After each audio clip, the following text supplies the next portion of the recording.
morning, dear friends. Hope you are all very fine. Last day we had dealt with some English grammar classes. Unfortunately, I was out of station. So, today we are going to finish the chapter The Never Never Nest. The chapter in the third unit. So, we have already seen what happened in the first two classes of this chapter. That is, Aunt Jane coming and visiting Jack and Jill, who is buying everything on installment. She is wondered at their life. They have nothing as their own. They have bought everything for installment and they are paying monthly. And they are trying very hard to pay their monthly bills. So Aunt Jane is visiting them and understanding their lifestyle. Today, last class we had seen her willing to go back home after seeing all this. So we are going to continue from there. Page number 94, the second last page of this chapter. Aunt Jane is willing to go back home. Aunt Jane. Now, relenting a little. Relenting means stopping the harsh behavior. Stopping the harsh behavior. She was harsh to them looking at their lifestyle. Now, I am sorry if I sounded rude, but really I am shocked to find the way you are living. I have never owed a penny in my life. Cash down, that's my motto, and I want you to do the same. So Aunt Jane has never lived like this. She purchased and she owned everything in her life. There are some people who cannot adjust with the life when they have to give something to someone, when they have borrowed some money from some others. So it will be very difficult for them. Aunt Jane is such a person. She opens her handbag. Now look, here is a little check I was meaning to give you. Anyway, she hands it to Jill, not to Jack. To Jill, she gave it. Suppose you take it and pay off just one of your bills so that you can say one thing at least really belongs to you. So, Aunt Jane is feeling sympathy for them and she is giving them a check, that is a note of money for at least to pay one of their bills out of her sympathy. And we can understand from the situation that Aunt Jane is rich enough and she has showed her kind mind to help these two young couple. Jill. Thank you, Aunt Jane. It's very nice of you. Jill, there, for the sake of formality even, he did not hesitate it. Or she, Jill did not hesitate. No, we don't want it. She did not say like that. She just accepted it. Which means that they are very much in need of money. Aunt Jane, patting her arm. There, now I must be going. Patting means just giving a small touch on her shoulder. I must be going. Aunt Jane is going to leave. I'll see you to the bus anyway. So Jack is saying, I'll see you to the bus. I'll see you to the bus means I will come with you to get you into the bus.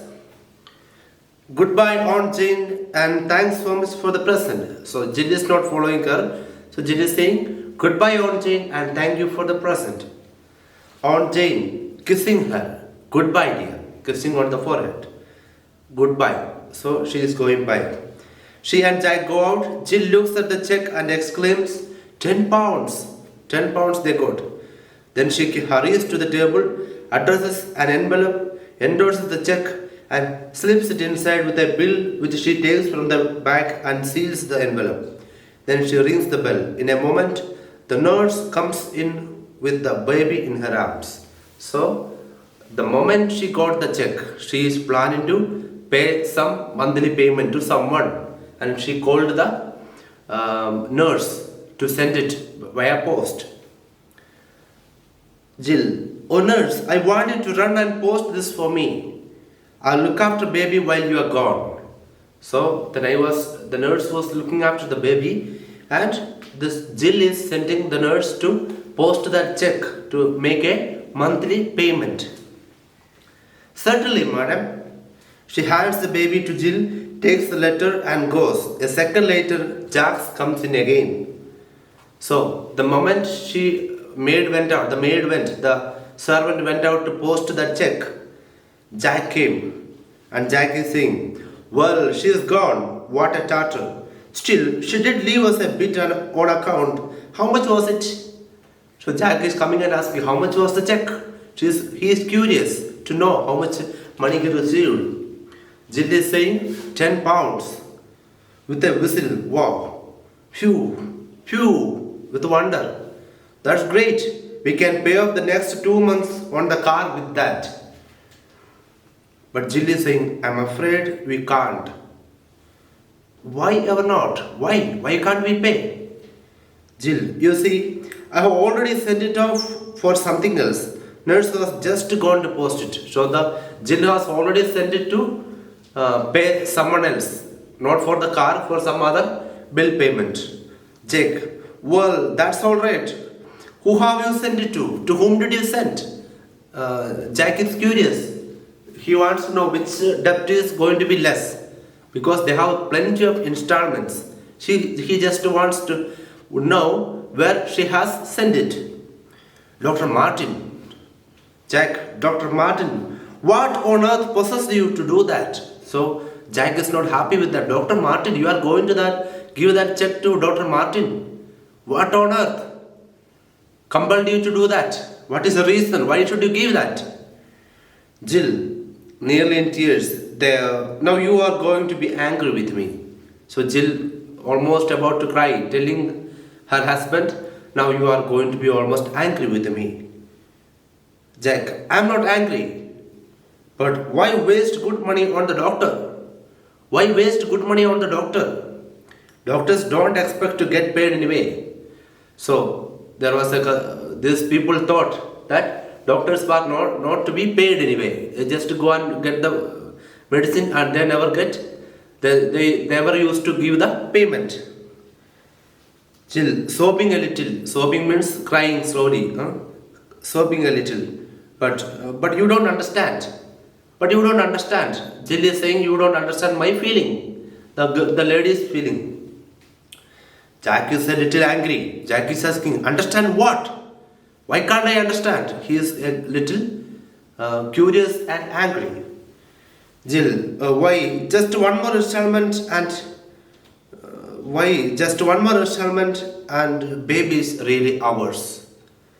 She is holding out the infant a little pathetically as we black out. Just one more installment, the baby is really ours. So what is the meaning of that? Use your imagination. Even the baby is bought for installment. Bought in the sense, the remaining part is left for your imagination. Means the baby is there. Either it can be that they might not have paid the bill of the baby over the hospital expenses, or it's up to your imagination what happened. So it is a comedy at the end. Even the baby is in installment only. Even the baby is not fully their own. So this is a very good play. This is a very good play by Cedric Mount. A very good play. And you can. The homework for you today is to learn the meanings, and one question to answer is how much the title the never nest is proper to the chapter. How much the title the never nest is proper to the chapter. Explain in a page. So that is the second homework for you. First homework for you is to learn the meanings. Second homework for you is to write the answer to the question how much the title the never nest is proper to the chapter. You have to explain it. So thank you very much. Let's see in the next class. Thank you.